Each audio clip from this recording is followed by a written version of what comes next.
नमस्कार दर्शक बंधु जय जगन्नाथ आपण मानकु संजय यात्रा ब्लॉग्स यूट्यूब चैनल स्वागत जनावछि। तो दर्शक बंधु शुभारंभ होगा जाउछि माघ सप्तमी मेला खंडगिरी भुवनेश्वर रे। तो खंडगिरी भुवनेश्वर माघ सप्तमी मेला को केउ यात्रा अनुष्ठान आसुँच और केउ यात्रा अनुष्ठान केते दिन धरी नाटक मंचस्थ कर से संपर्क में विशेष जाना।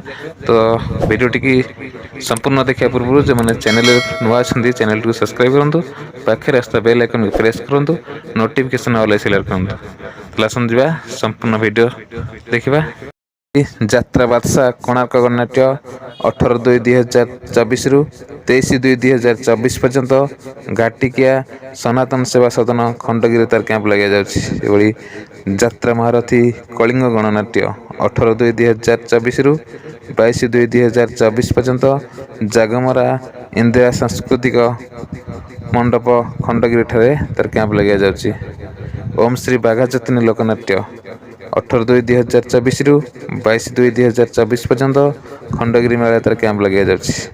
ସେହିଭଳି ଯାତ୍ରା ଗୌରୀ ଗଣନାଟ୍ୟ 18/2/2024 ରୁ 23/2/2024 ପର୍ଯ୍ୟନ୍ତ ଜୟଦୁର୍ଗା ସାଂସ୍କୃତିକ ପରିଷଦ ଖଣ୍ଡଗିରି ତାର କ୍ୟାମ୍ପ ଲଗାଇ ଯାଉଛି।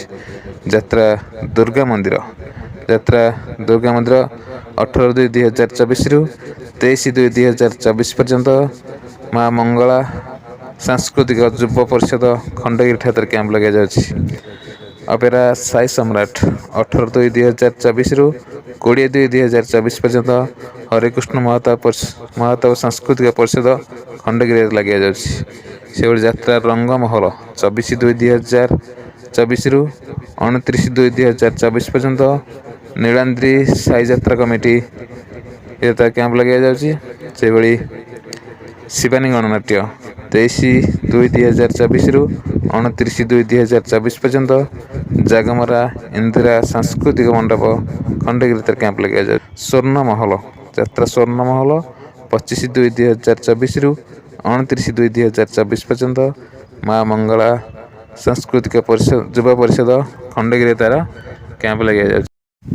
अपेरा अशोक सम्राट 21/2/2024 ରୁ 24/2/2024 पर्यंत हरिकृष्ण महताब सांस्कृतिक परिषद खंडगिरी तार कैंप लगे जाଉଛି।